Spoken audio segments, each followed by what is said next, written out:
안녕하십니까. 저는 고려21 행정사 사무소의 임현 행정사입니다. 오늘은 국가유공자 보훈보상 대상자 등록과 관련한 내용을 언론 보도된 사실관계를 바탕으로 그 쟁점 중심으로 살펴보도록 하겠습니다.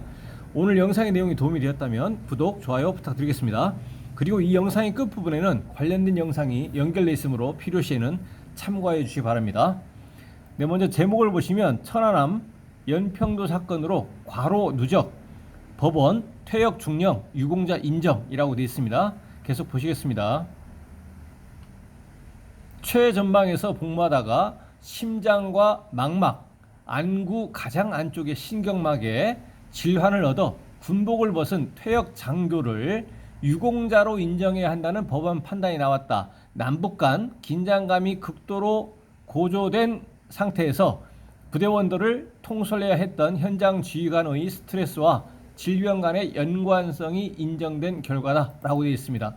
그래서 소송을 통해서 법원에서의 판단은 당사자가 이 질병이 발생했는데 이 질병은 이제 심장과 이제 망막인 것이고, 이러한 질병이 원인은 당시 현장 지휘관으로서 스트레스를 원인으로 한 것이다라는 것입니다. 이러한 스트레스는 직무상 스트레스인 것이고, 이것은 당시에 남북 간의 긴장감이 극도로 고조된 상태에서 부대원들을 이제 통솔해야 하는 그러한 것에서 이제 발생을 했다라는 것입니다.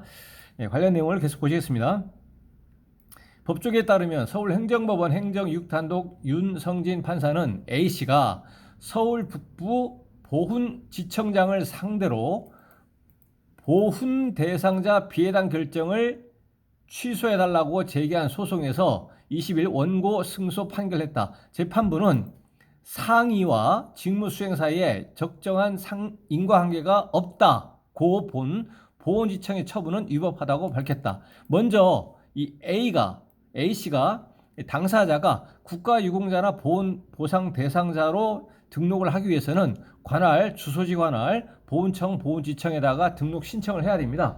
등록 신청을 해서 요건이 해당이 된다라고 하면 보훈병원 등에서 신체 검사를 받아서 1급에서 7급까지 해당이 되고, 중대 범죄 경력이 없다면 최종적으로 국가유공자나 보훈보상 대상자가 됩니다. 그런데 여기 언론 보도 내용에는 보훈보상 대상자 비해당 결정을 취소해달라고 되어 있고, 이 제목에는 유공자 인정이라고 되어 있는데, 구체적으로 이제 그 국가유공자와 보훈보상 대상자는 이제 다른 개념입니다. 국가유공자는 국가의 수호, 안전보장 또는 국민의 생명, 재산 보호와 직접적인 관련이 있는 직무를 수행하다가 상해를 입었다, 다쳤다라고 한다면 국가유공자 요건에 해당이 되는 것이고, 국가의 수호 안전보장 또는 국민의 생명 재산 보호와 직접적인 관련성은 아닌 관련성이 있다면 보훈보상 대상자가 됩니다. 그러니까 국가유공자 또는 보훈보상 대상자의 공통점은 직무를 수행한다는 관련성은 있어야 됩니다.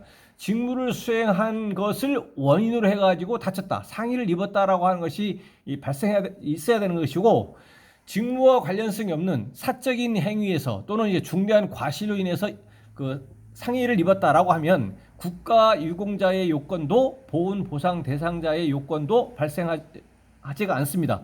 해당되지가 않습니다. 그러하기 때문에 국가유공자 그리고 보훈보상 대상자의 요건이 되기 위한 첫 번째 단계는 직무를 수행하던 중에 직무를 원인으로 해가지고 다쳤다, 상해를 입었다라고 해야만 되는 것이고, 이러한 직무 관련성은 직접적이냐 아니냐를 또 기준으로 해가지고 국가유공자냐 보훈보상 대상자냐 이렇게 이제 구분이 된다라는 것입니다. 그래서 여기서는 A씨가 이 문장에서는 이제 빠져 있지만 국가유공자 그리고 이제 보훈보상 대상자 이 전부 다를 이제 신청했을 수도 있고, 아예 최초부터 보훈 보상 대상자만을 이제 신청했을 수도 있습니다. 그렇지만 어쨌든 간에 결론적으로는 이제 해당 청에서는 국가유공자도 보훈 보상 대상자도 아니다라고 요건에 해당되지 않는다라고 이제 결정을 했기 때문에 이 A 씨는 이에 불복해가지고 행정소송을 제기한 것입니다. 행정소송 1심 판결은 이제 최종적으로는 해당이 된다라는 것이죠. 그래서 보시겠습니다. 1990년대 육군 소유로 임관한 A 씨는 포병대대에서 복무했다. 그러나 포대장, 대위, 포대장과 대대작전 과장 업무를 겸직하면서 통신장비 분실 사고 처리를 하다가 야간에 갑작스런 가슴 통증을 호소하며 병원으로 후송됐다. 밝혀진 병명은 불안정 협심증이었다. 무거운 물건을 들거나 흥분한 경우에 심장에 극심한 통증이 생기는 병으로 당시 29세였던 A씨는 협심증과 고혈압 약 복용을 시작했다. 여기서 이제 고혈압하고 협심증 그 약을 이제 복용을 하게 됩니다. 그리고 10여 년이 흘러 당시는 이제 대위였었는데 이제 포병 대대장 이제 중령으로 근무하던 A 씨는 이번엔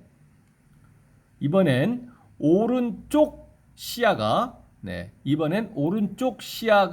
흐려지는 우측 중심망막 동맥 폐쇄증 진단을 받았다. 이것은 이제 그 시력이 급속히 이제 안 좋아지는 것이죠. 그래서 이제 시력에 이제 문제가 생긴 것입니다.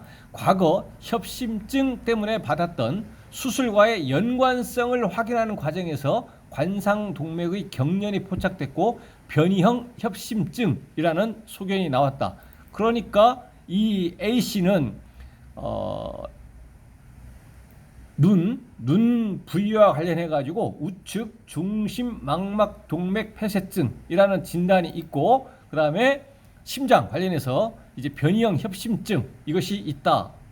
소견이 이제 나왔다라는 것이죠. 그래서 A 씨는 군 의무조사위원회에서 신체 등위 신체 장애 등급 5급 그 다음에 장애 보상 등급 2급의 의결을 받고 전역을 했다라는 것입니다. 이에 A 씨는 군 복무로 인한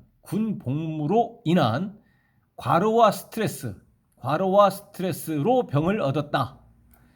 군 복무라고 하는 것은 직무입니다. 이것으로 인해서 과로와 스트레스가 발생했고 과로와 스트레스를 원인으로 해가지고 질병을 얻었다라는 것이죠. 이러한 군 복무라고 하는 직무와 과로, 스트레스 이러한 것들은 전부 다 인과관계가 있어야 됩니다. 원인과 결과가. 국가유공자 및 보훈보상 대상자 등록 신청서를 제출했다. 이 문단에서 이 A씨는 최초에 국가유공자 그리고 보훈보상 대상자로 등록을 해달라라는 요건에 해당이 된다라고 이렇게 신청을 했다라는 것입니다. 그랬더니 관할 보훈당국은 A씨가 두 질환의 공통된 위험인자로 밝혀진 고혈압 치료를 받아왔고 통상적인 업무를 벗어난 과중한 업무를 했다는 객관적 자료가 확인되지 않았다며 비해당 결정을 내렸다라고 되어 있습니다. 이렇게 등록 신청한 거에 대해서 관할 보훈청에서는 그 전에 고혈압 그 29세 때 대위 때 그 고혈압 약을 복용을 했기 때문에 고혈압 치료를 받아왔고 그 다음에 A 씨가 주장하는 과로와 스트레스 이러한 과로와 스트레스라고 하는 것이 A 씨가 받은 그러한 과로와 스트레스라고 이제 주장을 하더라도 이것은 통상적인 업무 범위를 벗어난 과중한 업무를 했다고 볼 수가 없고 또 통상적인 업무를 벗어난 과중한 업무라고 한다면 그와 같은 객관적 증명이 없다. 객관적인 자료가 없다라고 하면서 비해당 요건 결정 처분을 했다라는 것입니다. 비해당 요건 결정 처분을 한 거에 대해서 이제 행정 소송을 했다는 얘기입니다. 여기서 불복 방법은 행정 소송을 제기한 것이지만 언론 보도 내용은 이 행정 소송은 실제 1심에서 승소했다고 하더라도 상대방인 피고가 항소를 하고 또 상고까지 가게 되면 물론 이제 행정 소송에서는 원고와 피고가 항소 및 상고권이 전부 다 인정이 됩니다. 그렇다면 상고까지 거치게 되면 상고심인 대법원까지 갈 수가 있는 것입니다.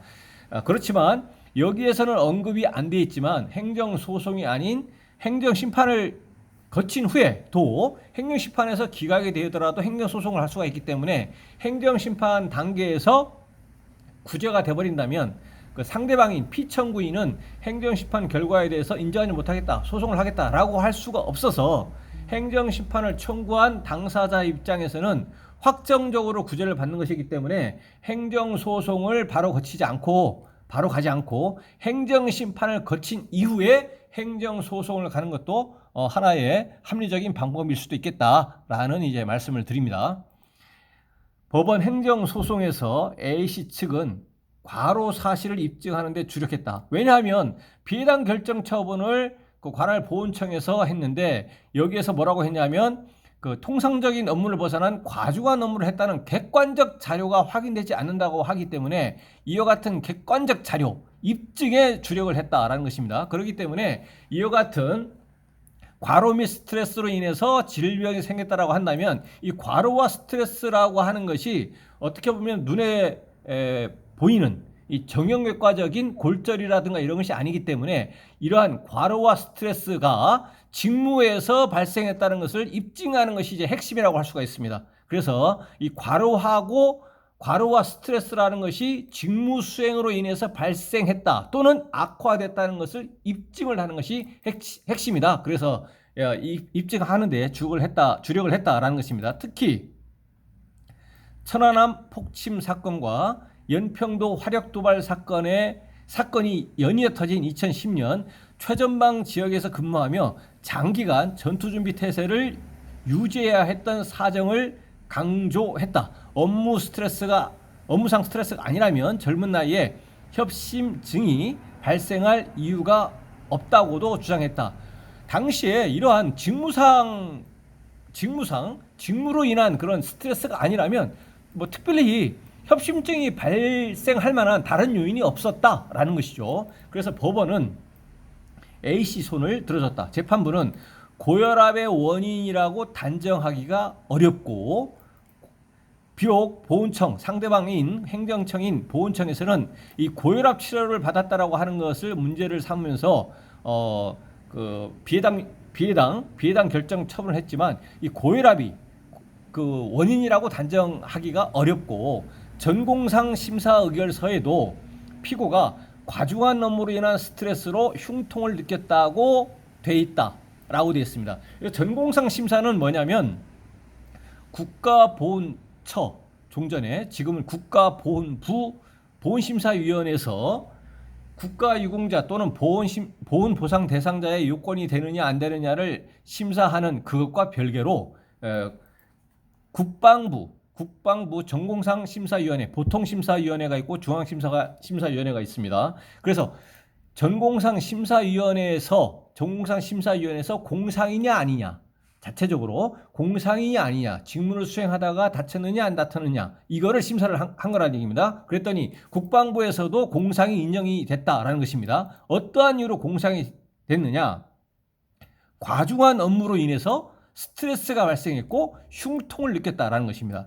직무상 과중한 업무로 인해서 스트레스가 발생했고 그로 인해서 협심증이 발생했다라고 하면서 이제 공상으로 인정이 되어 있다. 이렇게 인과관계가 전부 다 인정이 되어 있다라는 것입니다. 그러면서 2010년 함께 과로를 했던 부대원들까지 통솔해야 했던 원고, 왜냐하면 지휘관이기 때문에 현장 지휘관이기 때문에 그러한 그 상황, 그러한 당시에 그런 그 위기 상황에서 부하들까지 전부 다 이제 챙겨야 되는 그런 상황이 그 지휘에 있었던 것이죠. 현장 지휘관으로서 겪었을 직무상 스트레스나 과로의 정도는 일반적인 경우보다 매우 컸을 것이다 라는 겁니다. 현장 지휘관이로서 당시에 그런 그 받아들이는 것이 이제 컸다라는 것입니다. 그래서 이제 그 행정소송 1심에서는 이 A씨가 이와 같이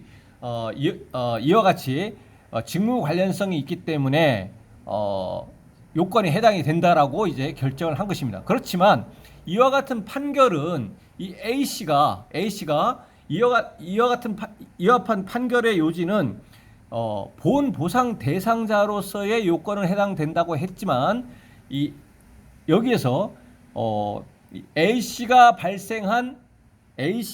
입은 이 상의가 국가의 수호 안전보장 또는 국민의 생명 재산 보호와 직접적으로 관련이 있는 직접적으로 관련 있는 직무를 수행하다가